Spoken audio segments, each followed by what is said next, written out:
Hey everybody, it's a beautiful, beautiful afternoon here in Indianapolis. Paul, you are right there. I'm running just a little bit late. I had a conference call that ran just a few minutes past its scheduled time. So, as I mentioned yesterday, I'm going to try to get on here about 2 o'clock Eastern, 11 o'clock Pacific in the United States, and 7 o'clock in the UK, as we know. So, wanted to let you know a couple of things, and as everybody's getting on, you're stuck in a hotel. Where are you, Paul? Were you giving a speech or something in bad travel or bad weather? Oh, Bill, thank you for saying that. How you doing? I'm in Indiana, not in Vegas right now, but great of you to spend some time and connect. I really appreciate it. Gosh, got a few folks. Hey, want to let you know a couple of things. At the top of the hour, at 3 o'clock Eastern, noon Pacific, I'm doing a webinar that is a free webinar, and it's sponsored by Customer Experience Magazine. And so we're going to be going through what it takes to create distinction, and it's absolutely free. They're not selling you anything. They may want you to subscribe to the magazine at some point or something. I'm not certain exactly what they're doing there, but if you want to go deeper into what we talk about in terms of what does it take to create distinction, I'd love to have you on this webcast. It's, as I said, it's absolutely free. The interviewer is the publisher of Customer Experience Magazine, so I think it's going to be good. It's going to be at the top of the hour. It's going to be noon Pacific time in the United States. It's going to be 3 p.m. Eastern, and 8 p.m. in the United Kingdom. How do we get the link? If you'll just look, do a search for me on Twitter or Facebook, just Scott McKain, and the link will be there to sign up. I'll post it after we get done here with this, and so I'll repost it on Twitter. So if you're looking for it on Twitter, I'll just hang in there with me, and I'll get it to you again. Okay? So, and gosh, I saw, Paul, you're taking care of a client's recruitment day, and that's an awesome thing to do. But man, there's times. Oh, good, thanks, Paul. There's a lot of times.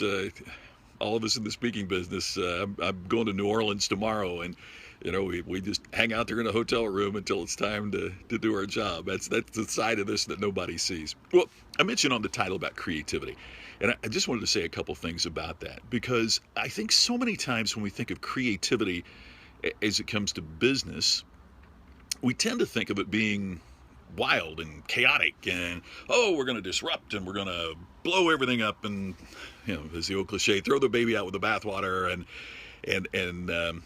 just think outside the box and all that kind of thing. And one of the things I discovered when I was researching this is that's not exactly how distinctive businesses do it. And so I want to get you to think about something maybe a little bit different in terms of how you approach the creativity. Yeah, well, sometimes we need a new box. My buddy Steve Shapiro, who is a consultant and speaker, author based in Boston, says, man, if we got to keep thinking outside that box, don't we need a better box? I think it's a great way to put it. But one of the things that happens, I think, is that if we really examine some distinctive businesses, one of the things that we're going to find is you only have to be creative at one thing. And so that's the one point. If you're creative at one single point, then the marketplace is going to perceive you as being an innovator. They're going to perceive you as being distinctive.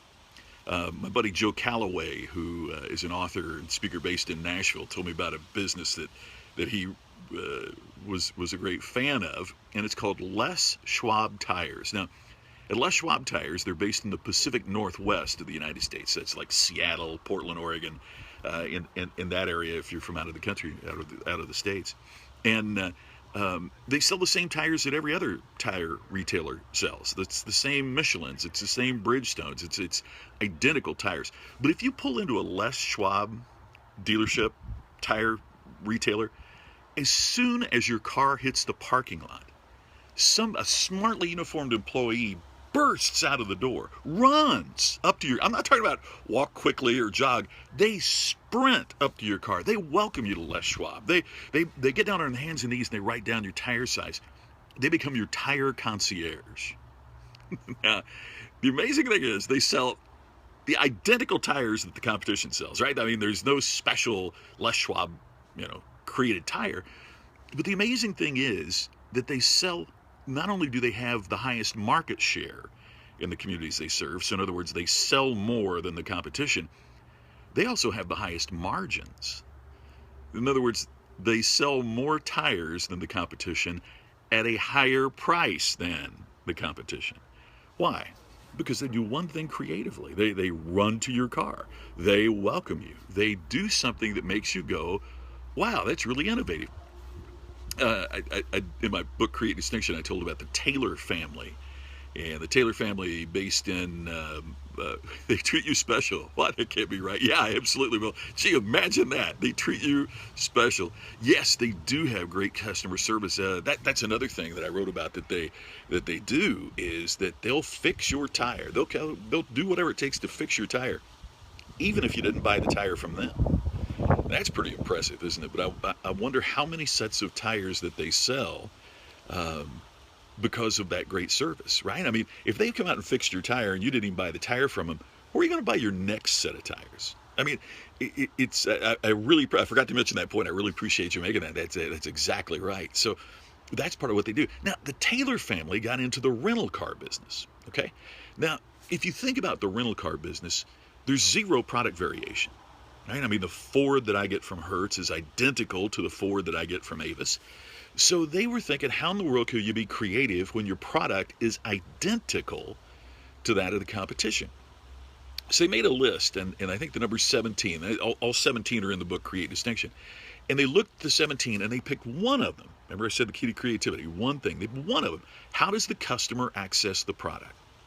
So they took that one that they had chosen of all the 17. That was the one they picked. How does the customer get the product?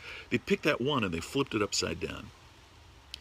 So in other words, instead of you going to them to get your car, your rental, they would bring the car to you.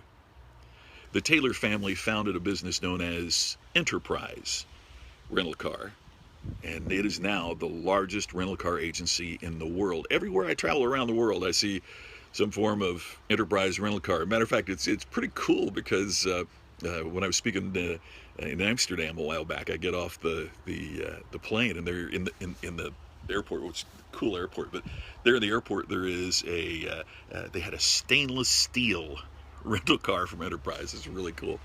But the point is, see what they did? They just changed how did you get the car from what everybody else is doing. I posted a quote on Twitter today that was from Warby Parker, the founder and CEO of Warby Parker, which is a online retailer of eyeglasses. And part of what he said is that the innovations in an industry typically don't come from that industry. And so part of what you do is to look for those industries that you can disrupt. I agree, but I think there's something kind of sad about that. You know, it's oh, great, I appreciate that. Marisa, I hope that's pronounced. Marisa? Great. Thank you. You're very kind to say that. I appreciate that. It's great to connect on here. It's part of what I love about Periscope. What I was saying about Warby Parker, though, is this, and the comment that he made. In an earlier book, I said, you know, Apple shouldn't have invented the iPhone. It should have been Nokia or Motorola. And they were working on phones all the time, right? But they didn't come up with it. Folgers or Chase and Sanborn should have had the idea for Starbucks. They were dealing with coffee all the time.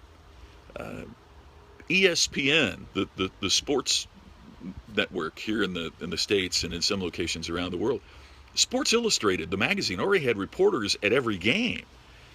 They just didn't think about taking that same information and putting it on the then new industry of cable television.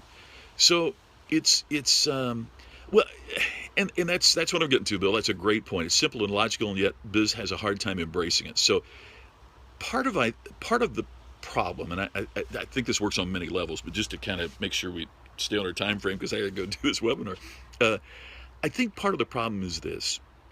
When I look at people that get into various businesses, and let's talk about small business and use that as an example, or network marketing or those things, I think part of what happens is we're attracted because of the product. I mean, I did a program a while back for folks that had auto repair centers, collision repair centers and auto repair centers. Why did all of them individually get into that business? Well, they were car guys and gals. They love being around cars, right? And so the aspect of what are we going to do innovatively, or how are we going to serve our customers, that was further down the list. There was a business, and again, we have so many viewers from the United Kingdom, I want to make certain that I'm using relevant examples. But one of the things that's interesting is there was a retail chain called CompUSA, which was a chain of computer stores as computers were really, that industry was really blowing up. And it failed. Why did it fail? Well, in part because the people they hired wanted to be around computers. They didn't care too much about being around customers.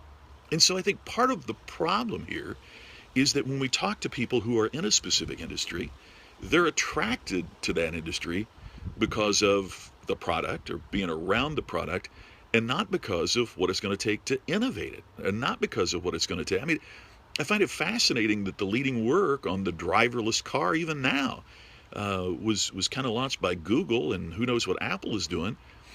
Mercedes, BMW, some of the others are really getting into it, but why weren't they in it well before Google ever had a chance?